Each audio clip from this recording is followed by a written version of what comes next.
L'histoire du diable, connue sous le nom d'Iblis en islam, est l'une des plus fascinantes et instructives du Coran. Qui était-il avant de devenir l'ennemi juré de l'humanité? Pourquoi a-t-il été maudit par Allah? Et quelles leçons pouvons-nous en tirer? Dans cette vidéo, nous allons explorer l'histoire d'Iblis, depuis sa création jusqu'à son expulsion du paradis et son rôle dans la destinée humaine. Avant de devenir le diable, Iblis était un être puissant.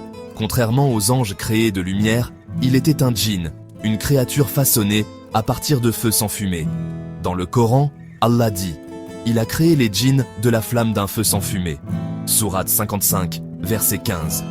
Iblis était si pieux qu'il fut élevé au rang des anges et résidait parmi eux dans le paradis. Mais tout allait basculer avec la création d'Adam. Allah créa Adam, le premier homme, à partir d'argile. Il lui insuffla son esprit et ordonna aux anges de se prosterner devant lui en signe de respect. Tous s'exécutèrent, sauf Iblis. Dans le Coran, Allah relate son refus. « Je suis meilleur que lui. Tu m'as créé de feu, tandis que tu l'as créé d'argile. » Sourate 7, verset 12. Par orgueil et arrogance, Iblis refusa d'obéir. Il ne pouvait accepter qu'un être fait de terre lui soit supérieur. Ce fut l'instant décisif. Allah le maudit et le chassa du paradis. « Sors d'ici, tu es banni et tu seras maudit jusqu'au jour du jugement. » Sourate 15, versets 34 à 35. Plutôt que de se repentir, Iblis jura de se venger de l'humanité. Il demanda à Allah un délai jusqu'au jour du jugement pour égarer les hommes. « Puisque tu m'as égaré, je m'assoirai pour eux sur ton droit chemin. » Sourate 7, verset 16. Allah lui accorda ce sursis, mais avertit que seuls ceux qui suivraient ses tentations tomberaient avec lui en enfer. Ainsi, Iblis devint le Shaitan, le grand ennemi des fils d'Adam.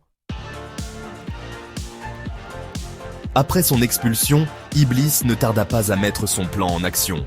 Adam et Ève vivaient au paradis, où tout leur était permis, sauf un seul arbre. Le diable leur murmura « Votre Seigneur ne vous l'a interdit que pour vous empêcher de devenir des anges ou d'être immortels. » Sourate 7, verset 20. Séduits par ces paroles, ils goûtèrent aux fruits interdits. Leur désobéissance les fit descendre sur terre, où l'épreuve de l'humanité commença. Depuis ce jour, Iblis et ses alliés ne cessent de tenter l'homme, lui soufflant des mauvaises pensées, l'incitant au péché et à l'oubli d'Allah. Mais Allah nous a donné les moyens de nous protéger. La prière, la lecture du Coran, l'évocation d'Allah, dhikr, la sincérité et la recherche du pardon.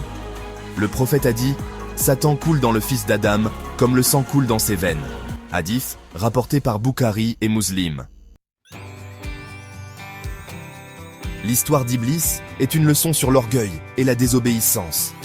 Il nous rappelle que la vraie grandeur est dans l'humilité et l'obéissance à Allah. Nous devons rester vigilants face aux tentations et rechercher la guidance d'Allah pour ne pas tomber dans les pièges du diable.